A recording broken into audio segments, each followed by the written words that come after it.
Okay, so thank you very much. Welcome to our International Women's Day event. Very excited to have all of you joining us, and very excited to have some absolutely amazing speakers with us today to share their experience. We have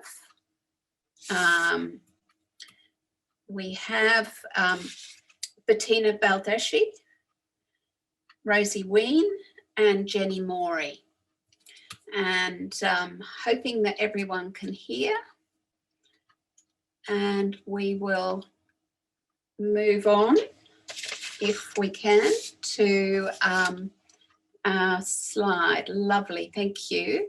So the first thing I want to do today is to acknowledge the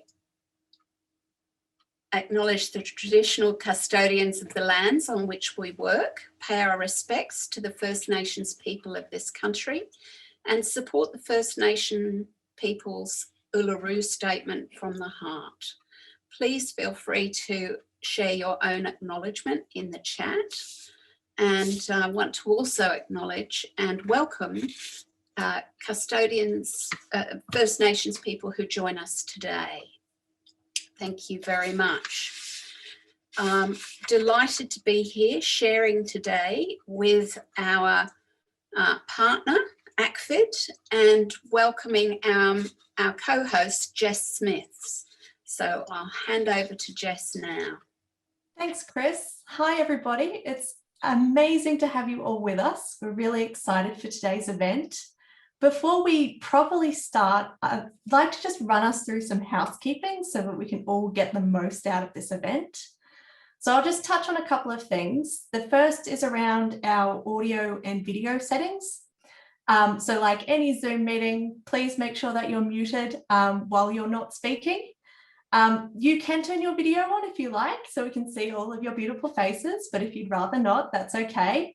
We will ask, though, that when we join our breakout rooms later in the event, if everyone can start their video to just make it a bit more of a friendly environment when we jump into our networking session. As we go through this event, please feel free to ask questions. You can use the chat box to submit your questions.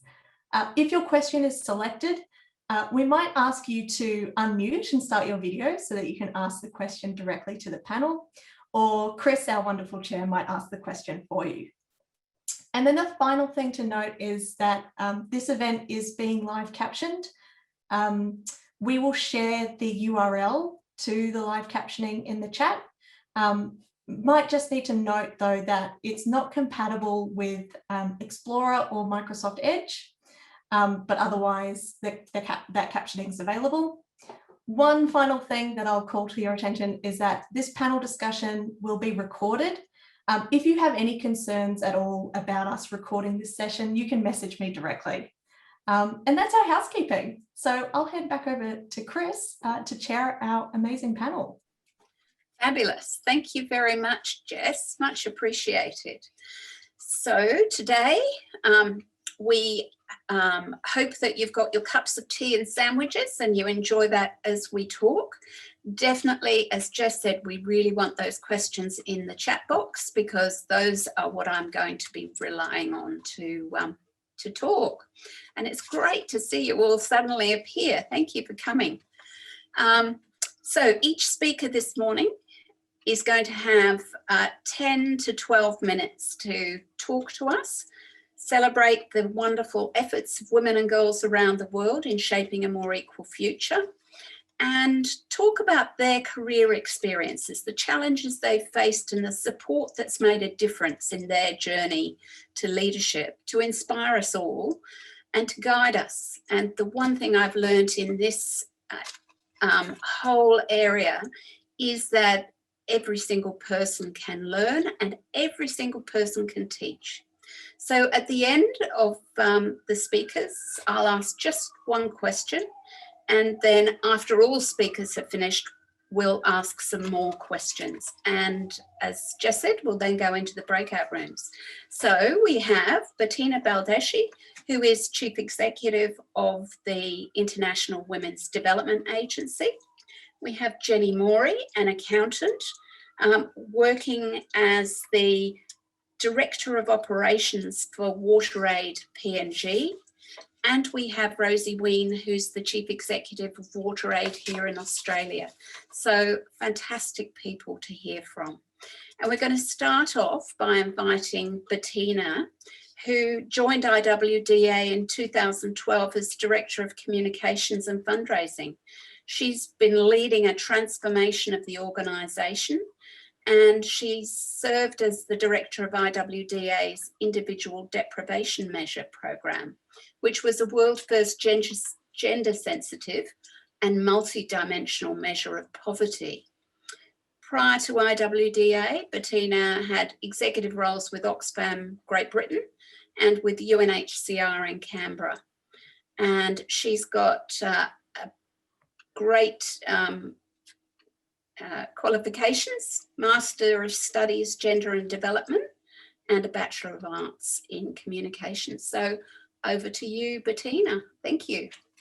Thank you, Chris. And hello, everyone. And a couple of acknowledgements. I do want to also acknowledge that I am on the beautiful land of the Wurundjeri people of the Kulin Nation, to pay my respect to elders past and emerging, and to acknowledge the colonial structures and policies that remains in place today in Australia, and recognize the ongoing struggle of First Nation people in dismantling those structures. I also want to say International Women's Day yesterday, and of course it feels like we want to say Happy International Women's Day, and I do want to extend that to all of the sisters and that we and the women that came before us, that we stand on the shoulders of. But I also want to make the point that I'm sure for many of us this year it feels more like a moment of outrage and a moment of strong emotion, and for some of a sense of despair and being triggered. And therefore, in that context, I want to say that I hope that through our conversations today, we can fuel your determination for bringing about transformative change that is much needed in our country and in our region. So, it's difficult this year to just say Happy International Women's Day, but let's use this opportunity of bringing all of our energies together to think about this reckoning moment that we have. So Chris, I did say to you earlier, I haven't got a script. I looking for an organic conversation and sharing with you my pathway in terms of how I came to be the CEO of IWDA. So I'm checking time. It's 12:08. I'll try and keep it to 12:18, Chris, but maybe you'll wave at me if I'm going over time. So I will say, I do want to acknowledge also my privilege. I do actually come from a family that enabled me to have an education that you referenced, Chris, which I think in our sector unfortunately seems to be a given. And I think that speaks maybe a separate conversation to some of the issues that our sector has, and that maybe other leaders that I've seen are also on this call are also reflecting on how we change that. But certainly for me, whilst I did have an undergrad and then I had a postgrad, and I think Chris hesitated in saying from where maybe earlier, but I will say I did get an Oxford degree, and therefore that meant I had assumptions that I would be able to go into the development sector and secure a certain kind of job.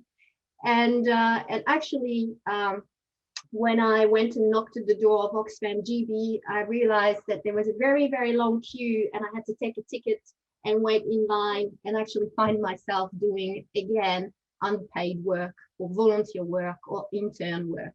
And so, that speaks to a sector that therefore makes it very difficult to attract a real diversity of people, because there are so many barriers to entry, which is one being education, another being able to sustain yourself potentially working in an unpaid capacity or a volunteer for a period.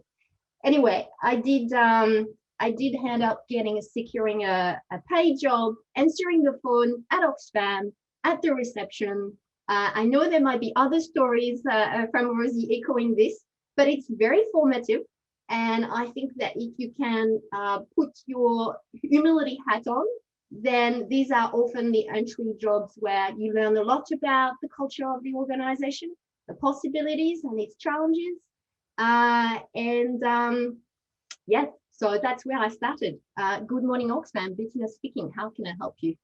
And you know, try to find opportunities through those first couple of years to put myself forward. So I'll give a couple of very specific examples.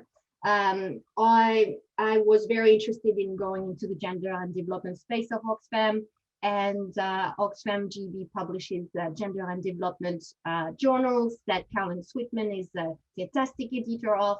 Anyway, I went and knocked at the door of Carolyn Sweetman and said, you know, can I do something? Can I help doing some research? Can I write a brief? And she said, well, you know, you have a French accent. Yes, I'm French. Well, you could translate it in French and we'll pay for it.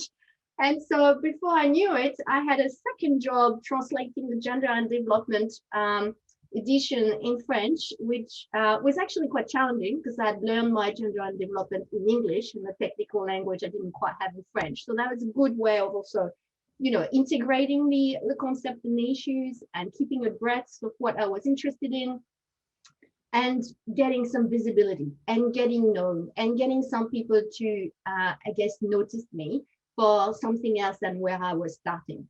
So I just wanted to say this sort of starting story because, you know, we don't, I guess, end up in these roles and have started in these roles. You know, we've really, I think many of us have started somewhere else and have to really work hard along the way. And so some of the key things for me that when I reflect on my career have been really, really important to me is the managers that I've had. I've been really actually quite lucky to have mostly, not all of them, but mostly I've had excellent leaders of managers, people that I felt I could really openly express my interest in my ambitions and who took an interest in helping me to develop and grow, and people who've trusted me. And so I think for me, that was absolutely key.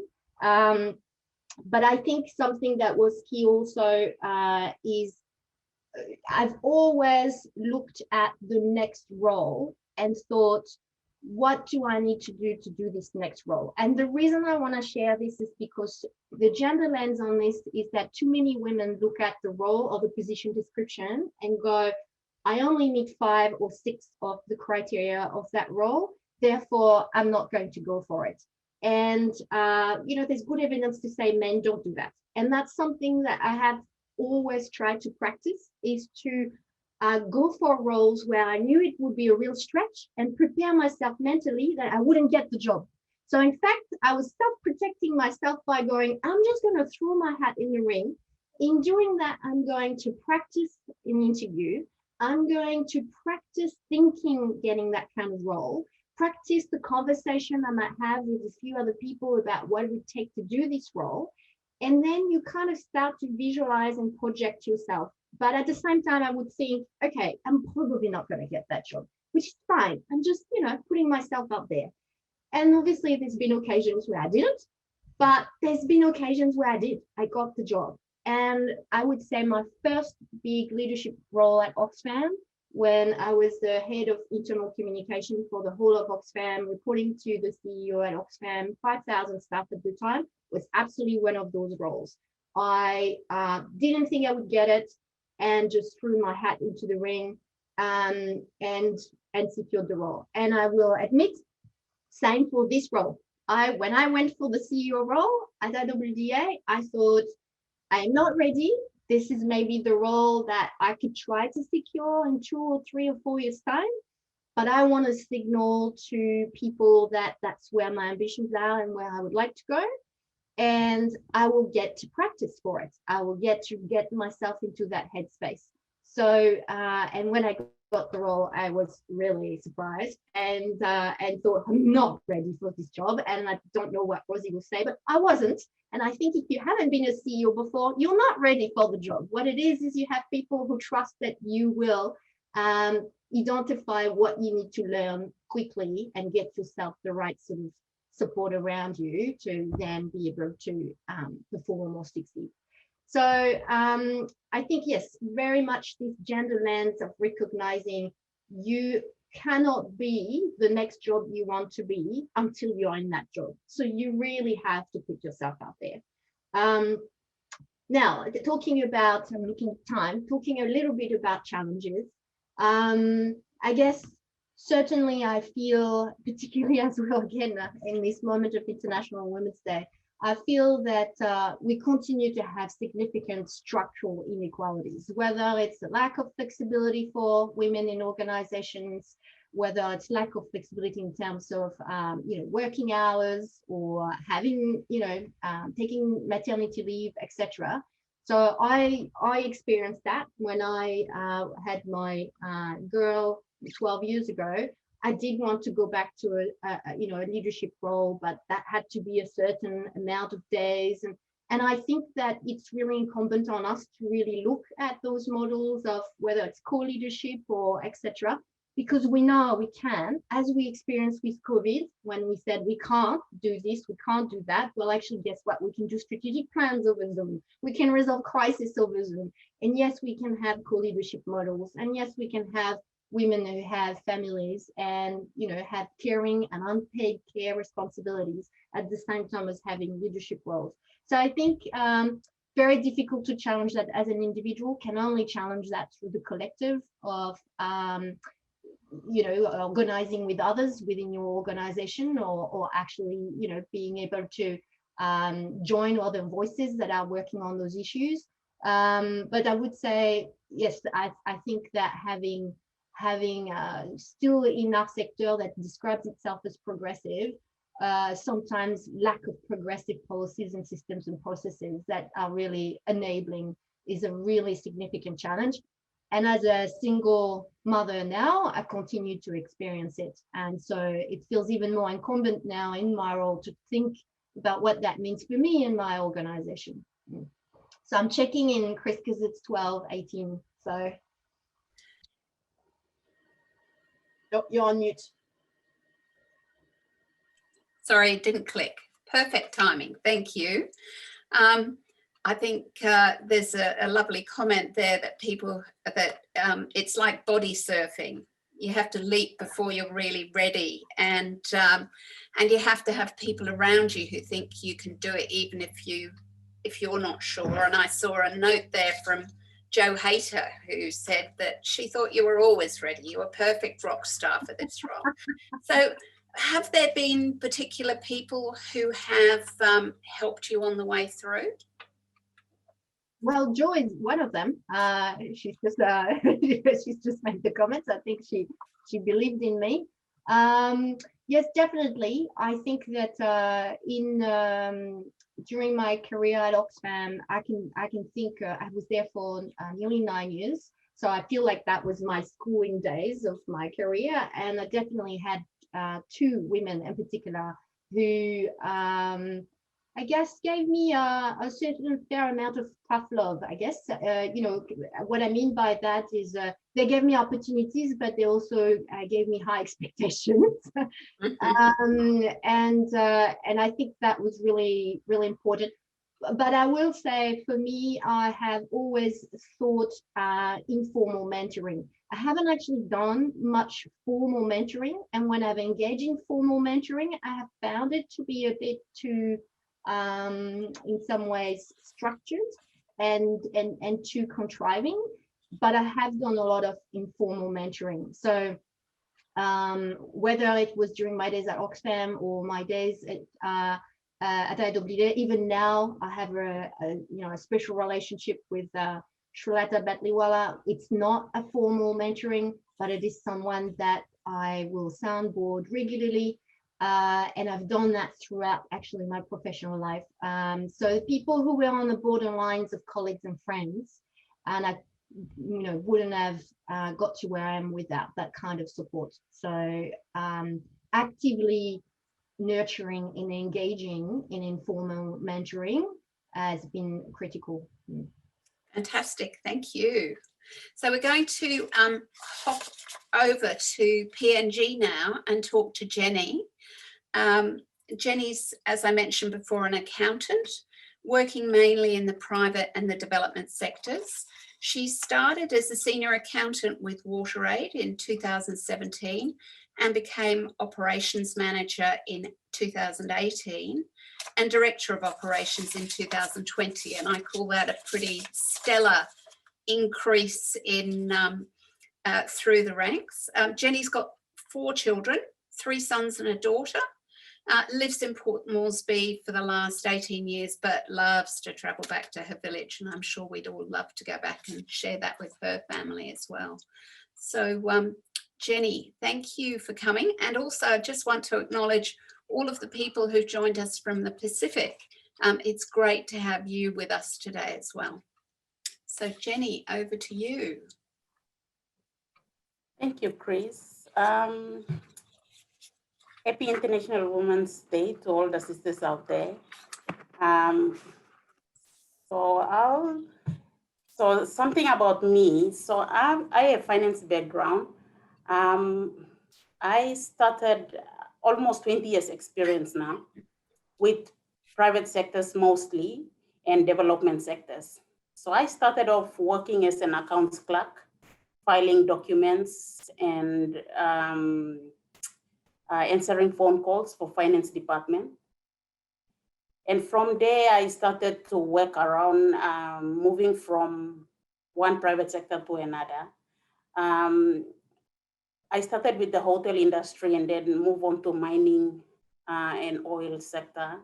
And then I moved to civil construction, mainly in the finance area. But there's one thing that I did not really, I was not satisfied was the working atmosphere. So I've been looking around during my career, during those years. I've been looking for jobs that I believe job satisfaction. So I applied and I got a job with Child Fund, which is an international NGO as well. So when I got the job, I started off as an accountant and then I moved on to finance and admin manager. So I have 10 direct reports who reports to me. And that's where I believe it really builds my career. And I see there's a pathway where I can work towards. And then I left the development sector again, back into private sector for some good number of years, but I don't find that in the private sector. So I applied to managing contractor Cardno.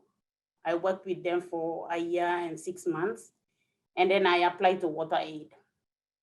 So in 2017, January 3rd, I started with WaterAid as a senior accountant. And from there, after 1 year, 6 months, I moved on to, I applied for the operations manager, which was advertised in WaterAid, and I applied. So I moved, I got the job. And then after almost 2 years, and now I'm the director of operations. So in WaterAid, I see there's space where I can talk, I can hear my view. Management listens to me, and there's constructive ideas shared within the management. And also, I see that WaterAid Australia give us the country program, PNG, Cambodia, Vietnam. PNG, Cambodia, and Timor. So it gives us free and open space where we can discuss openly, and we take on the program, we take on the country program. And also they've given like learning opportunities for us. And we have there's areas that we can tap in internally and also externally that it can help develop us. And also I see there's room to progress within WaterAid. Like when I started, I see there's a lot to do, and also there's room for me to move up, and which I've set my goal. Like when I started with WaterAid, I see that okay, there's room and I can move to this level. So when I started working, like my goal was set. So when I worked, and it just happened over time, like in a short span of time, like moved to the operations manager, and in a short span of time, I moved to the director operations. So there are a lot of challenges in the current context of COVID, and also before COVID, there's lots of challenges. Being in a leadership role, and in a society where it's more male dominance and more decision, in a society where decision comes from men, it's quite tough to be in this leadership role, and it's a challenge. But I believe like continuous communication to staff, male colleague staff, and setting the policies of the organization and where the priority areas are will only overcome such challenges. Another challenge would be, being a mother, and with the current context of COVID, we have like lockdowns, and we have shift work, and we work from home, and you are handling house chores, and then you are handling kids school, working from kids schooling from home. So it's really challenging. I believe it's just time management, and it's just taking one step at a time. This is when I will do my work, and this is when I will prioritize my kids schooling. So the other challenge is around, and I'm just referring back to COVID, like with the current situation, and in a society where I'm in, where more is expected from female, like I have to put food on the table, and I have to bring food to the family. It's quite hard, and at times due to COVID, like some industries, they've laid staff off, and they are on shift, and they don't get paid the certain number of hours that they have to, and then it leads on to like family violence, domestic violence. So this is another challenge, and we at What I Hate, like we try to do it in a way that we create a WhatsApp group among ourselves, among the small group of women or the community that we work in. Like, for example, now What I Hate PNG and Save the Children, we have a WhatsApp group. So we kind of like inform each other, and inform each other of what's happening, or if someone needs help. So that's where we step in and said, she might say, oh, I need some rice. And we would say, okay, I'll get it for you. And should I drop it off, or you'll pick it up, all this, we try to help each other. That's one of the challenge that we currently have. And as a leader, like that's where you step into to see, how you can manage those type of barriers, especially when it comes to COVID-19. I think two things which I want to leave for upcoming women leaders and going forward is, one thing, like that's through my experience, but I'll just leave it open, is set your goals. There will be challenges, there will be problems, but stay focused. And two is always learn, always learn and want to learn, and be open, learn anything, everything, not only finance, outside of finance, and everything. Thank you. Thank you very much. That's very, very powerful messages there for us. It's fantastic. And learning clearly comes through for you, from what you were saying, the opportunities you've taken internally and externally, and your point there that learn everything. Is that something that you found has been a good input for your career, just in helping you move through organisations and learn more. So it's that part of it that's helped you take the steps up. Exactly, Chris. You know, that's really, I've been finance focused, mainly in my public, you know, private sector roles. I've been finance focused. What's debit, what's credit? Mm-hmm. So when I moved to development sector, like, there's so many things I've learned, like, you know, what is gender, like what's JETC? And it has driven me out from there. And, you know, having the experiences, it's an addition to me, and I'm kind of like learning more. Okay, what's M&E? What's program management? So all this is, and I'm still learning, I'll say. I'm almost 44 now, but I'm still learning. And I want to learn probably when I turn up my toes then. Yeah. I think that's so true. I think that as long as we're learning, we're living. And I think that's a really good message. Thank you. Over to Rosie. Thank you. Oh, sorry. And I'm going to introduce you, of course, Rosie, aren't I? More straight in. You don't need to introduce me any further, Chris. No, let me just say a little more, because everybody I know is really interested, although you do have a high profile, a passionate advocate for human rights, gender equality and universal access to water, sanitation and hygiene, with 2 decades of international development experience, having lived and worked in Indonesia for 6 years before joining WaterAid, and Director of International Programs prior to becoming Chief Executive. You focus on being an authentic servant leader who pushes beyond the comfort zone, which is where you learn most and perform best. And you're on the board of the 3 Foundation, ACFID, and a founder and committee member of Not in My Workplace, aiming to address workplace harassment and abuse. And I would imagine extremely busy at the moment. Into obstacle racing and electric bikes, and a proud mum of 3 boys. I just want to ensure that you don't go down the track of Jess and end up with a nasty looking sling. Over to you, Rosie.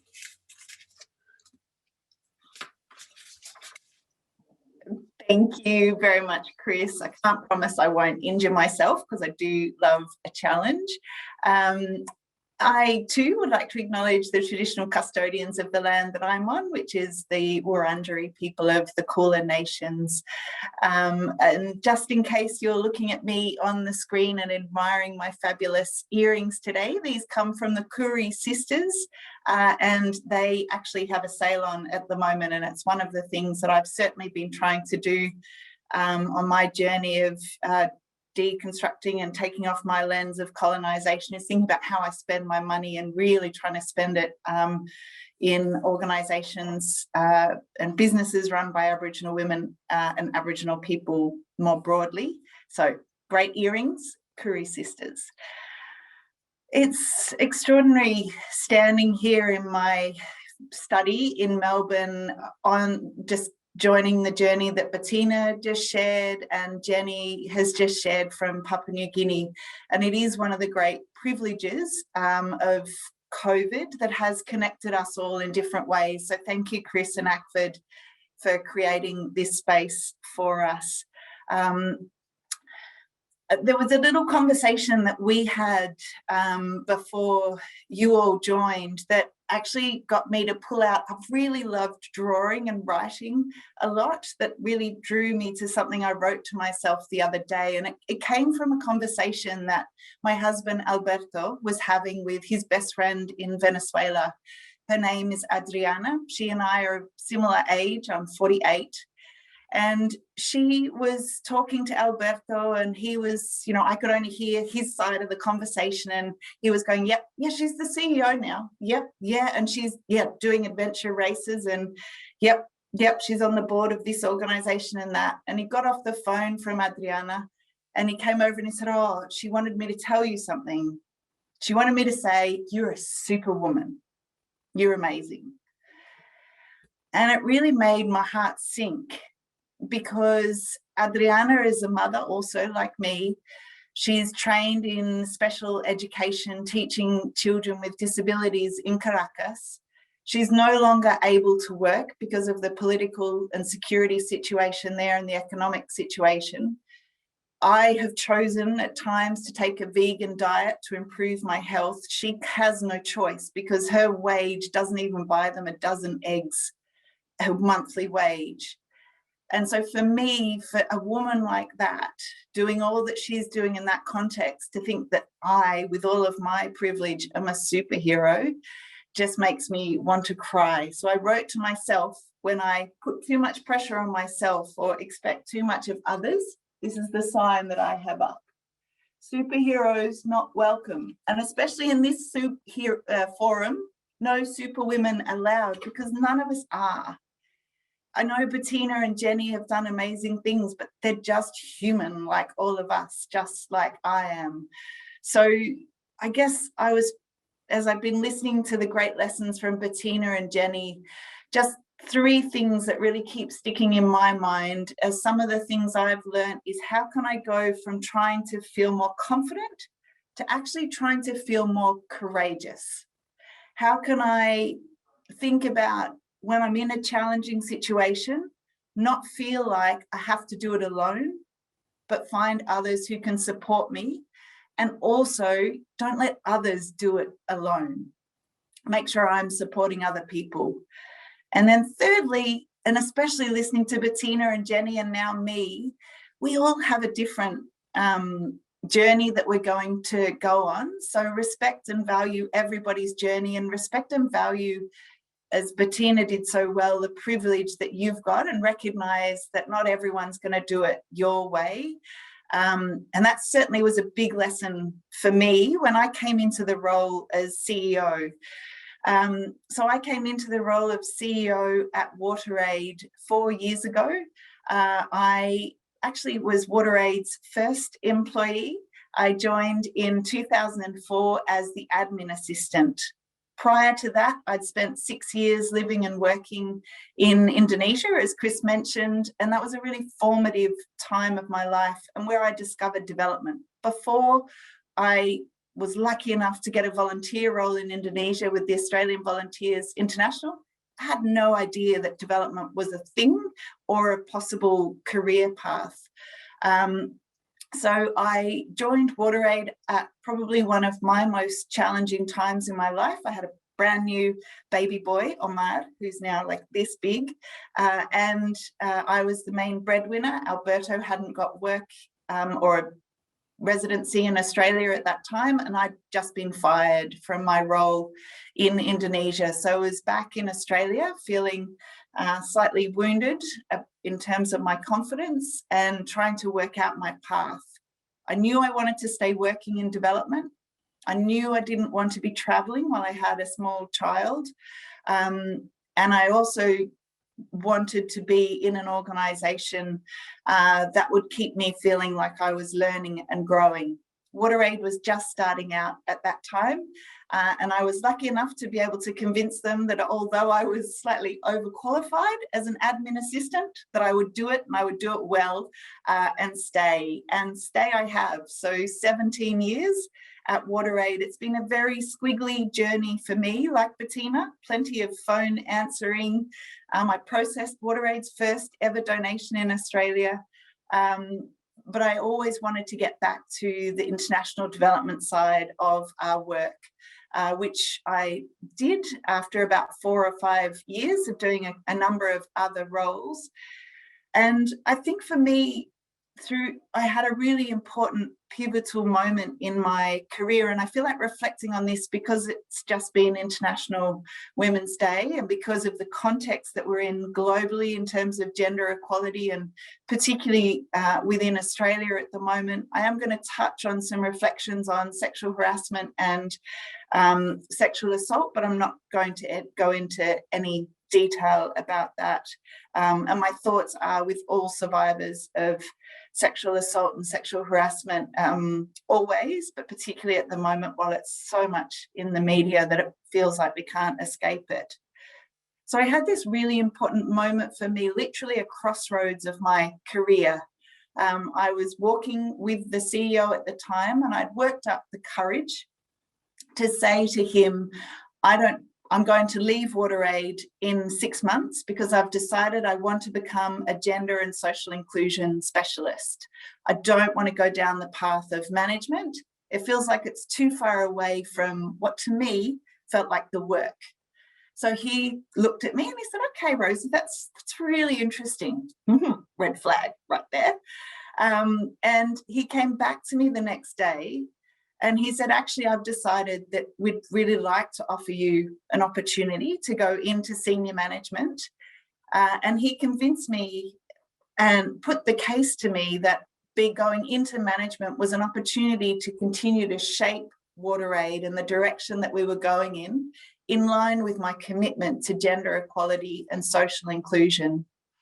And that to me was a time which really did form a lot of my thinking about leadership and shifting away from, I guess, being in the position in an organisation when you think, I wish we could do this or that, where suddenly you're in the position where you're thinking, well, actually, I am in a position of power where I can shape the direction that we're going in and the work that we're going to do. And that's really informed my leadership, so that I'm really thinking about how do we achieve WaterAid's vision of a world where everyone has access to safe water and sanitation, but also do it in a way that's bringing out the best in our people. And as Jenny so beautifully put, ensuring that people feel safe in our organisation to call out mistakes, to call out sexual harassment, to have different ideas, to be learning in areas that aren't about finance, but they want to grow in.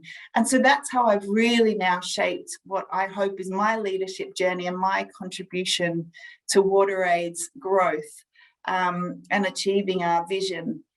And one of the ways that I've really been committed to working with our teams is particularly in the development sector, looking at the issues around safeguarding and preventing sexual assault and harassment, really stepping into those conversations with our senior leaders and our organisation.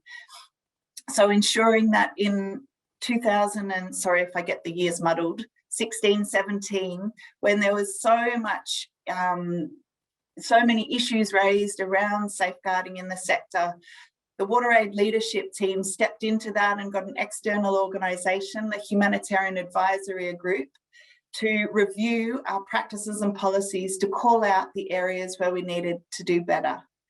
When COVID hit, and as Jenny highlighted, we realised the impacts on our staff and our partners and communities of family violence. We've really stepped into that, recognising we're not an organisation specialising in family violence, and thought, well, what more can we be doing to support staff and communities and organisations? Simple things. When in COVID, for the first time, I was doing our AGM and we invited all of our staff in the region to join.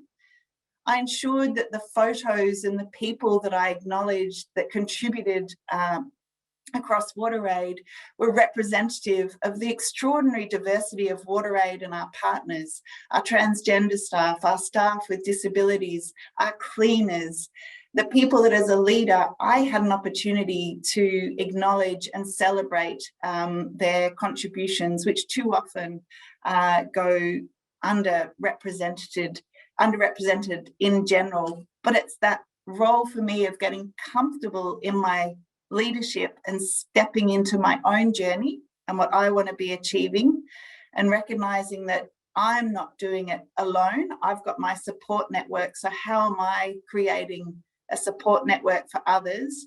And to be really pushing myself out of my comfort zone and into that space of courage, which to be honest as well, in this time when we all have really limited energy, we've got to be putting our own precious energy, as Bettina said, which some days can feel not very much, into things which do really rejuvenate and energize ourselves. And certainly by connecting with all of you and having a chance to share some of my reflections, it really does feel like a moment to refill my cup as I think about how do I continue to go from confidence to courage, to make sure I'm not going it alone and neither others around me, and to be thinking about my journey and how I can support others on theirs. So I'll stop there. Thank you, Chris. Thank you very much, Rosie. That's fantastic and inspiring, as I can see so many of the messages coming through are also saying for all of our speakers today. I think we're going to go into a broader questions here, but I'll start off with you, Rosie. You said right at the beginning, superheroes are not welcome. That's your message. I think that quite a lot of young women feel that they have to be a superhero to work overseas, and you worked overseas. So have you got a couple of tips for people? And I know COVID is here with us at the moment, it's not an option, but for people to feel that they could step into that and not needing to be a superhero. Yeah, so I think for me, a lot of that is to do with my own internal self-talk and recognizing what some of those origins are to my self-talk. So I'm a real prover, and I really thrive on affirmation by other people of Rosie saying, oh, you've done such a good job. And I don't, at the same time, I also don't like saying no, and I don't like letting people down. So I have to really watch myself to check in, well, why am I striving to do something and doing it for the right reasons, and not over committing myself. So I don't know why no matter how many times I say it, I'm still practicing it myself, that these lessons, they're so deeply ingrained. So for me, and what I'm still practicing and what I always encourage others to do is, imagine you're sitting in that seat in the plane, and the flight attendant says to you, you have to put your own face mask on before you can help anybody else, your oxygen mask. And for me, that's that little moment of pause, take a breath in. Why am I pushing myself to do this?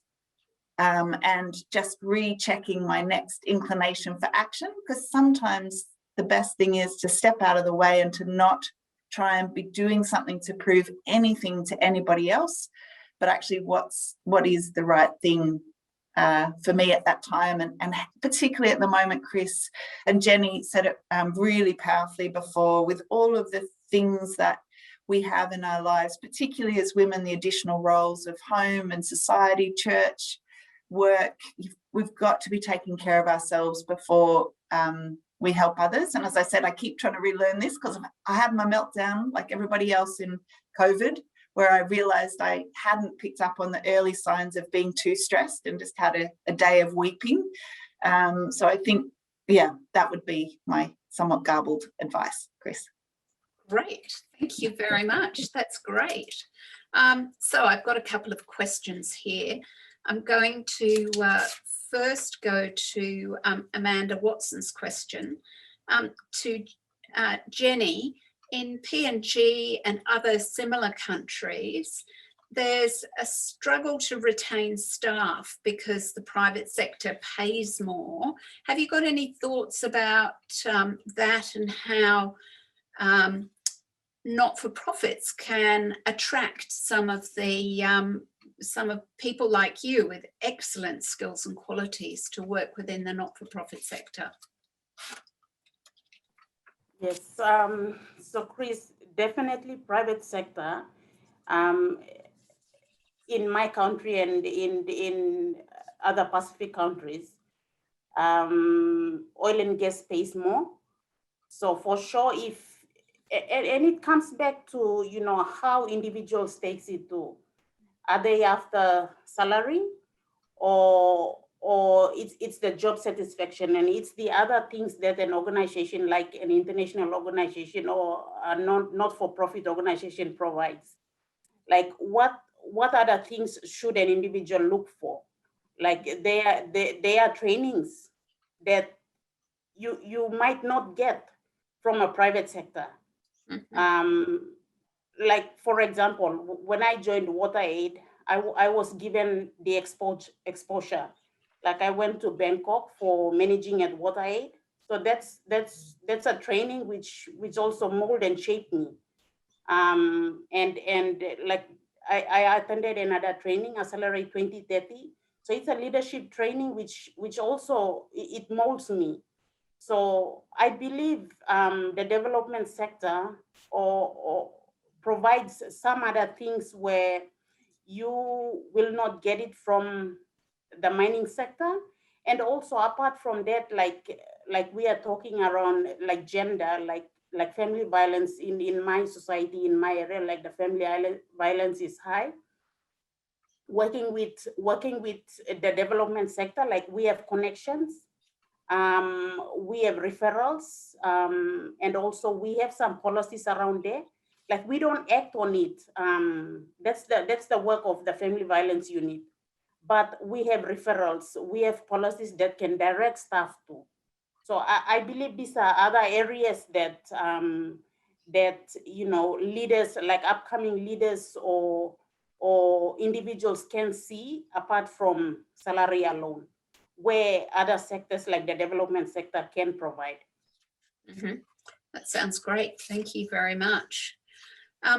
Leslie Bennett was asking, can any of the speakers suggest opportunities for women, given that we have COVID-19 around at the moment, opportunities for women to get into the sector and work in the sector?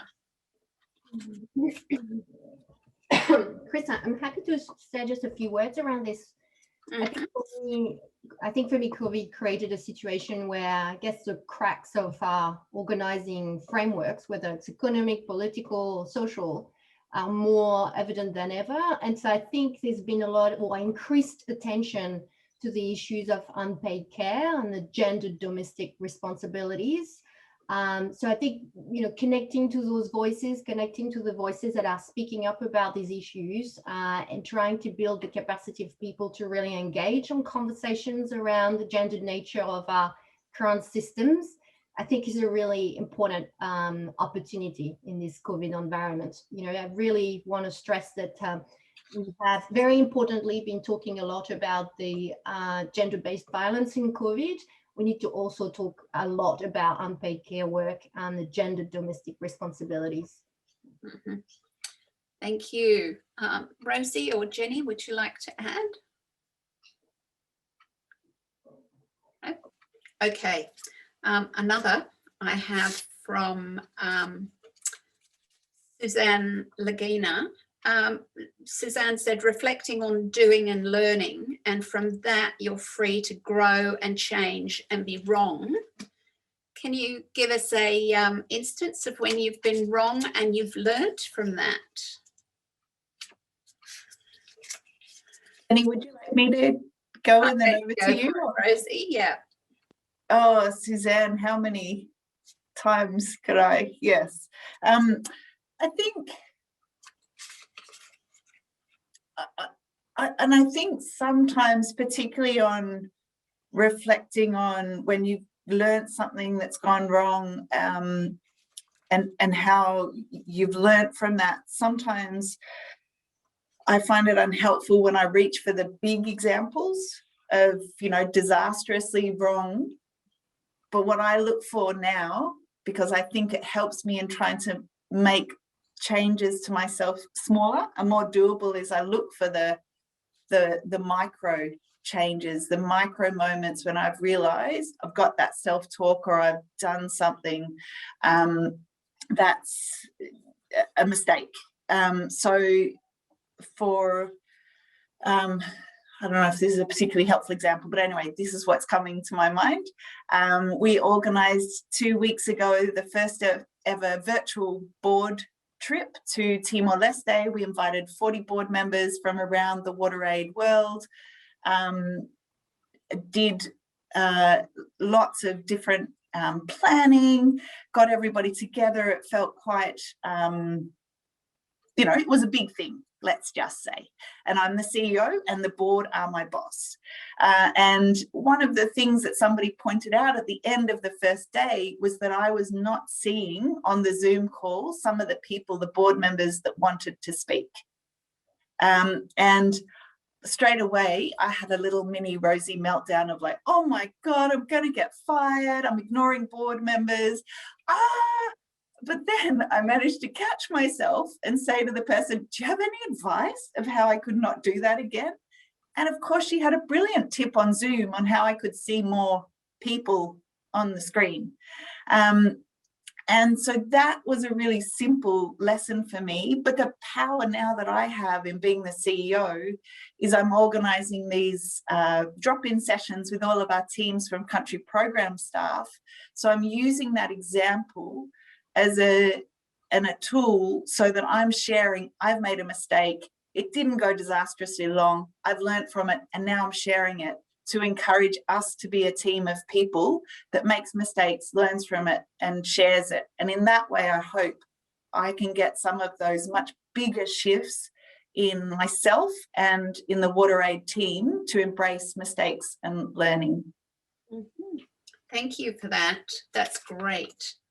Now we've got a few more questions, but we're going now to skip across because we're going to get a lot more value or add to the value we've already got by going off into our breakout teams.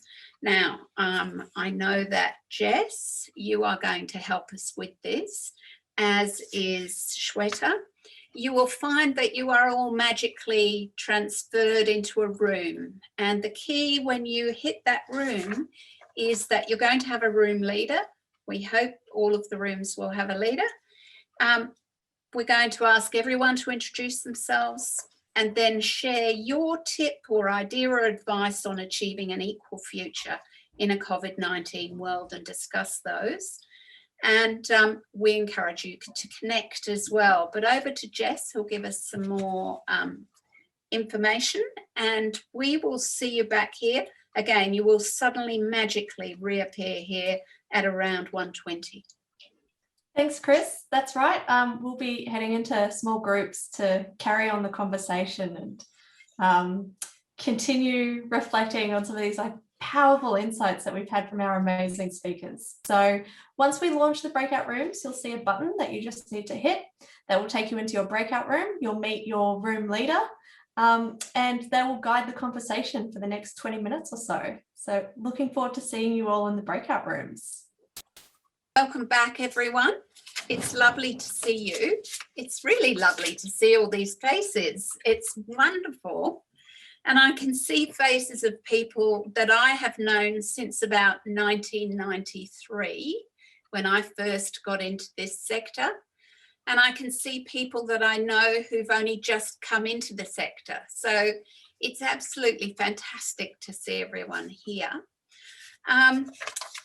Wonderful to conversation in our breakout room, I have to say. And I'm just going to ask Jess, who has seen a couple of the names of the leaders of the room. Jess, can you give us a couple of people we should talk to about their outcomes from the room? Yes. I'm first going to call on someone from my room, which was an amazing room. I'm going to call on Suzanne. She had an amazing quote that she shared with everybody that just seemed to follow on so well from the discussion that we had from the panelists. And I instantly bookmarked it. So Suzanne, if you don't mind sharing that, that would be amazing. It's not mine. It's just a piece of poetry that inspires me whenever I feel like I'm just a small person in the scheme of things. Yeah, Rosie says, I've always got a quote, which is true. This one's a Rumi poem, and it says, you are not a drop in the ocean, you are the ocean in a drop. So whenever I'm feeling like I'm just a drop in the ocean, I remember, no, you're not. You are the ocean in a drop. And that makes me connected to everybody else who's pushing, and it kind of is something I can draw strength from. So remember that. That is absolutely fantastic. Jess? I will maybe pick at random one of the group leaders. Jill, would you mind jumping on and sharing any reflections from your group? Hi guys. Yeah, we're a small group, so thank you very much. We sort of ran out of time at the end, and so I just apologise to Anita for being cut off. So Anita, Caroline and Fiona was a very interesting cross-section of people, and yeah, we just shared ideas, commonalities in some ways about the way we see work. Fiona's a student, so she's just getting into it and looking at, she's specialising in development, but she's got a gender interest, and that linked up with Anita, who is also working with the Kokoda Track Foundation in PNG.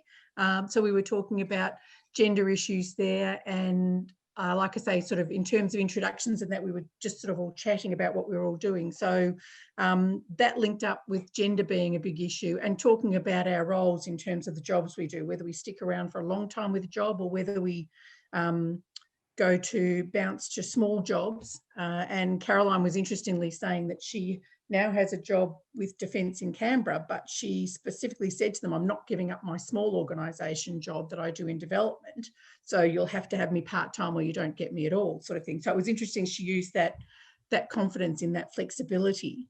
So really, yeah, it was, and we were starting to discuss the concept that Rosie had raised about not being super women, we're just normal women who get a job done. So it was along that whole concept of how we see ourselves in what we do, and just the drive to do it and get it done well.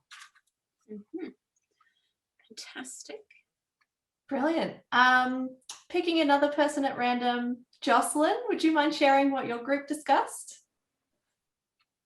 Yes, very random. I had a wonderful group as well. I was so excited to see Joe and Heidi. They had Peter join us from Cambodia, which was wonderful, and Nikki as well. And I think the major reflection sort of builds on the one that was just shared before, which was about the compulsion to try and do everything and fix everything. And Joe shared with us, I think, a really powerful reflection, which was around questioning why we might feel pressure to go seeking those tools outside of our workplaces as well, instead of being focused on creating workplaces where there is the time and the space and the architecture to support fulfilling those ambitions of being good leaders and having good relationships with our staff within the workday as well, rather than feeling this pressure to find time for it outside as well. And that was a really, I think that was a challenge to all of us, and certainly to me. So.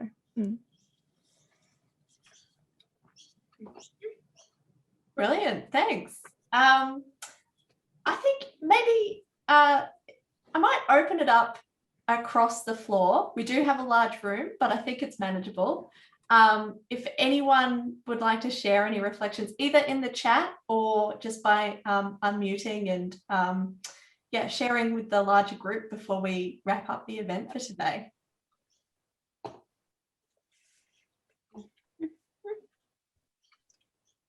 Always goes quiet at that point.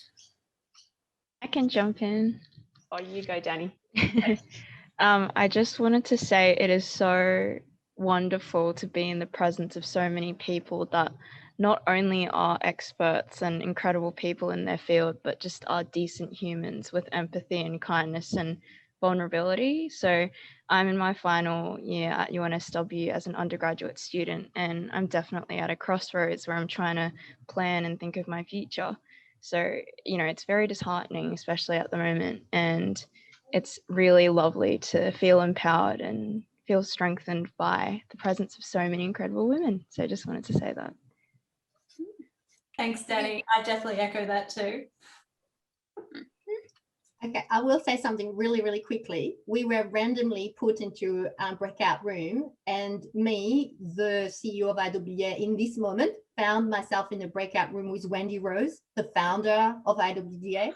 I just wanted to say Happy International Women's Day was made for me in that moment. Thank you, Bettina. It's an honour and a privilege to be part of all of this.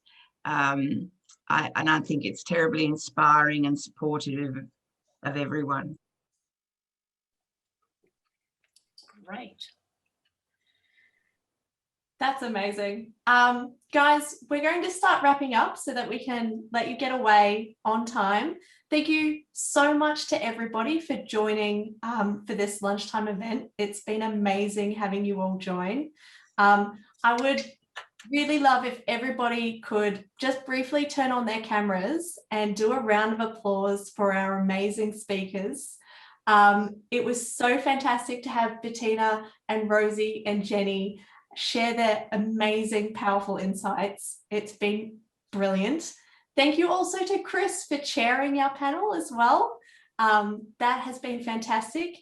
Thank you to all of our room leaders as well. Thank you for guiding the discussion, bringing us all back. We will be sharing some information, collection of the insights, as well as a link to the panel discussion as well, because we have recorded the panel discussion. And so if you have any colleagues that you want to pass that on to, feel free to do that. Stay connected with Women in Aid and Development. They are an amazing resource. Their socials are there, and you can also visit their website for upcoming events. Same with ACFID. You can connect with us. We roll out events like this at least once a month. And then we'll also ask, if you have time, we would really, really love your input on a feedback survey that we will send a link around for. It's very, very quick. It helps us know what we need to keep about these events and also what we need to change. And before we wrap up, I'll just hand back to Chris. Thank you very much, Jess. Appreciate that. I know that we've got 1 minute. Can you click off that screen, please, and come back to me? Shweta, thanks. One thing I want to say, please put in the chat box your idea before it disappears, because we want to circulate that afterwards. This is our wonderful Women in Aid and Development mug that I can't quite get right. Thank you, our wonderful speakers. This will be coming out to you to say a very small thank you for your time today and your inspiration. As Jess says, look at the website, check out our mentoring program, come to our next event, which is on the consulting in the sector. We've got a board role at Women in Aid and Development, and if you're a member or one of our leadership team, then you can apply for that one. And we'll be having a governance workshop in the next few days. Please come and enjoy and talk, support, engage with others, and definitely you'll know that there are women out there supporting you, helping you throw your hat in, as Bettina said, getting you onto the learning track, as Jenny said, and getting the courage, going from confidence to courage, as Rosie said. Thank you all. Great inspirational day. Thanks, Jess. Thanks, Shweta, for our tech support, and to our captioning person. We'll see you at the next one. Thanks a million. Bye. Thanks, everyone. Thanks, Chris. Bye. Thank you, Chris. Thanks, everyone. Thank you. Bye.